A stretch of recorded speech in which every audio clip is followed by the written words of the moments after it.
Conference కు హాజరు పాల్గొనబోతున్న supreme court high court జడ్జిలు.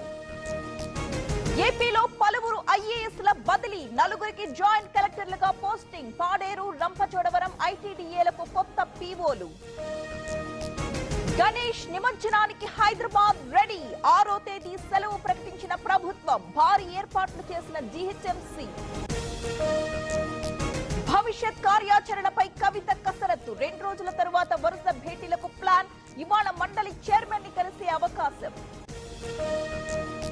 ఎక్స్ లో బయో వివరాలు మార్చిన కవిత. మాజీ ఎంపీ, తెలంగాణ జాగృతి ఫౌండర్ గా మార్పు. ఎమ్మెల్సీ, బీఆర్ఎస్ పదాలు తొలగింపు. ఈ world IVF day OSS wheel of hope తిప్పండి. ఫ్రీ ఐవీఎఫ్ గెలుచుకోండి. నిజం మాట్లాడినందుకు మూల్యం చెల్లించా. ప్రజల కోసం ఇంతకు 100 రెట్లైనా భరిస్తా. బీఆర్ఎస్ రియాక్షన్ కు కవిత కౌంటర్. కవిత కేసీఆర్ విడిచిన బాణం. వాటాల తగాదా మాత్రమేనన్న మహేష్ గౌడ్.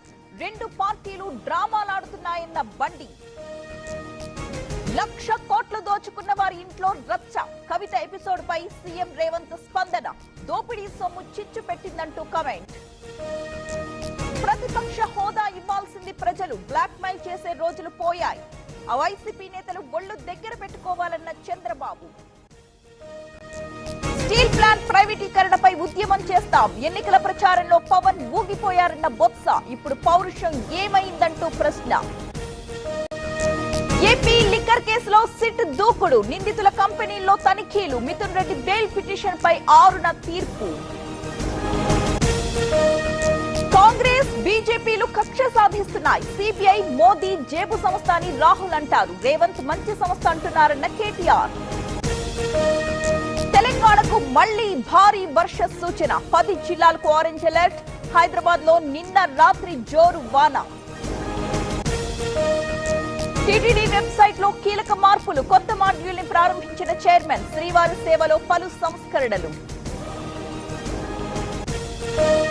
వరంగల్ జిల్లాలో యూరియా కష్టాలు. రాత్రి వేళ కూడా క్యూ లైన్లలో పడిగాపులు. సొసైటీ దగ్గరే పడుకుంటున్న రైతులు.